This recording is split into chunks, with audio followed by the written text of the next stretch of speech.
Mindsets, इस शब्द के बारे में हमने पिछले एपिसोड में समझा था। पर क्या आप जानते हैं, माइंडसेट बस हमारे बिलीव्स को ही नहीं बल्कि हमारे किसी काम को करने की क्षमता को भी दर्शाता है।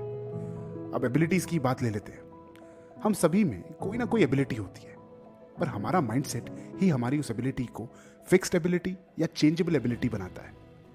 अब ये फिक्स्ड एबिलिटी और चेंजेबल एबिलिटी क्या है?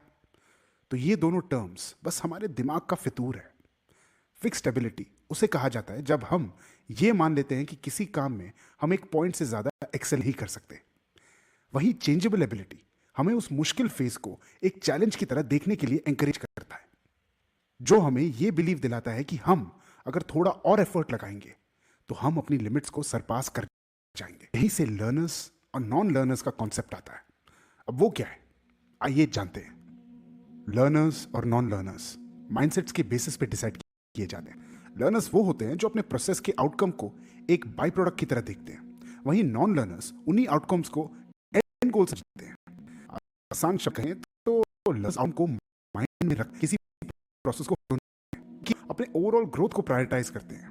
वहीं नॉन लर्नर्स किसी भी प्रोसेस को इसलिए फॉलो करते हैं ताकि उनका एंड गोल अचीव हो सके। इससे भले ही उन्हें उनका डिजायर्ड आउटकम मिल जाता है, पर उनके मन में सीखने की चाह कभी नहीं जाग पाती।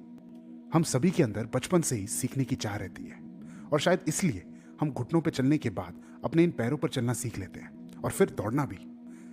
भले ही इस प्रोसेस में हम ना जाने कितनी बार गिरते हैं, but we never give up, क्योंकि हमारे दिमाग में कभी एंड गोल रहता ही नहीं है।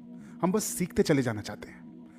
बट द मोमेंट हम लोग अपने आप को एक एंड गोल से बांध देते हैं, we stop looking for more, क्योंकि हम खुद को अपने ही दायरे में कैद कर देते हैं, जो कि फिक्स्ड माइंडसेट की निशानी होती है।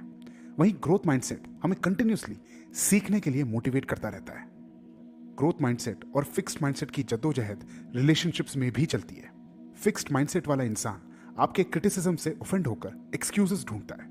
वहीं ग्रोथ माइंडसेट वाला इंसान क्रिटिसिज्म को एक्सेप्ट करके अपने आप को बेहतर बनाने की कोशिश है।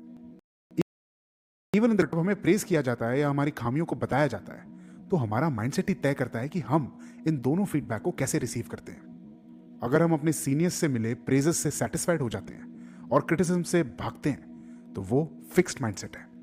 वहीं अगर हम बॉस से मिले प्रेजेस को लर्निंग का बाय प्रोडक्ट मानते हैं और अपने ऊपर आ रहे क्रिटिसिज्म्स को एक चैलेंज सोचकर उनको फिक्स करने की कोशिश करते हैं, तो वो एक ग्रोथ माइंडसेट की निशानी है।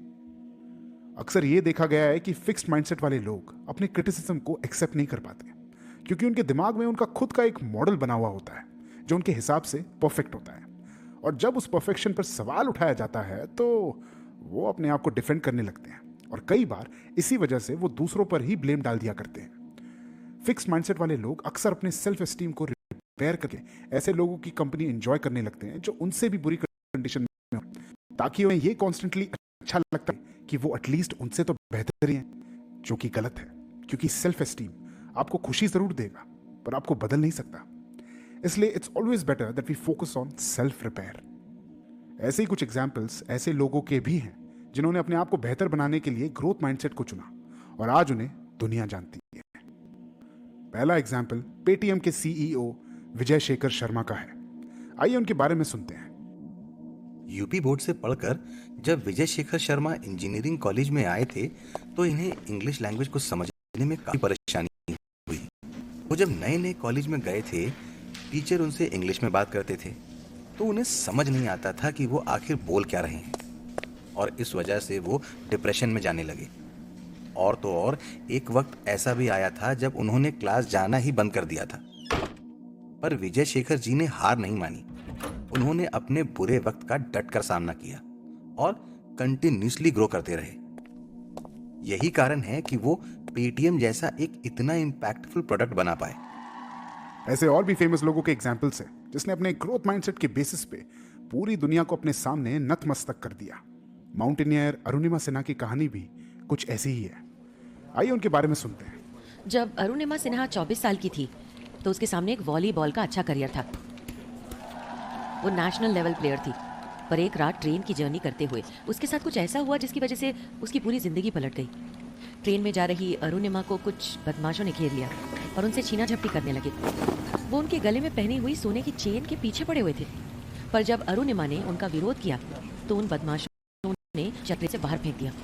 और उनकी किस्मत ऐसी बुरी थी कि पटरी पर गिरते ही उनका एक पैर दूसरी ओर से आती हुई ट्रेन के नीचे आ गया। दूर दूर तक उनकी मदद करने वाला कोई नहीं था और चील कौवे उनके कटे हुए पैर के मांस को नोच नोच कर खाने लगे थे। जब सुबह उन्हें अस्पताल ले जाया गया तो वो ये बात जानती थी कि अब वो चाह कर भी वॉलीबॉल नहीं खेल पाएंगी, लेकिन उस हॉस्पिटल बेड पर ही उन्होंने एक माउंटेनियर बनने का सपना देखा और कसम खाई कि वो हिमालय की चोटी तक पहुंचकर रहेंगी। और उन्होंने ये काम अपनी स्ट्रॉन्ग विल पावर से करके भी दिखाया। अरुणिमा सिन्हा की ये स्टोरी हमें ये साफ साफ बताती है कि सिर्फ ग्रोथ माइंडसेट रखने से रिजल्ट्स नहीं मिलते, बल्कि उसके साथ हार्डवर्क, परसिवियरेंस और कंप्लीट डेडिकेशन भी रिक्वायर्ड होती है, तभी हम ग्रो कर पाते हैं। आइए अब स्मृति मंदाना की कहानी सुनते हैं, जो कि एक फेमस इंडियन विमेन क्रिकेटर। स्मृति मंदाना ने क्रिकेट की शुरुआत अपने भाई को देखते हुए की। फिर जब देखने में मजा आने लगा तो उसी भाई के साथ खेलने भी लगी। और जब उन्होंने अंडर 19 खेला तो वो बस 11 साल की थी और अपने से बड़ी लड़कियों की फास्ट बॉलिंग आसानी से फेस कर पा रही थी। स्मृति मंदाना का ये एग्जाम्पल हमें ये बताता है कि ग्रोथ माइंडसेट वाले लोग अपनी एबिलिटीज को किसी फिक्स्ड दायरे में नहीं रखते, बल्कि वो हमेशा अपनी एबिलिटीज को एनहांस करने की कोशिश करते रहते हैं। इन सभी एग्जाम्पल से एक ही बात क्लियर होती है, और वो ये कि ग्रोथ माइंडसेट नेसेसिटी नहीं, एक ऑप्शन है, और हमारा उस ऑप्शन को चूज करना ही ग्रोथ माइंडसेट की तरफ एक कदम बढ़ाने जैसा है। क्योंकि मुश्किलें तो हर किसी के सामने आती है, उससे लड़के आगे बढ़ने वाले ही ग्रो कर पाते हैं।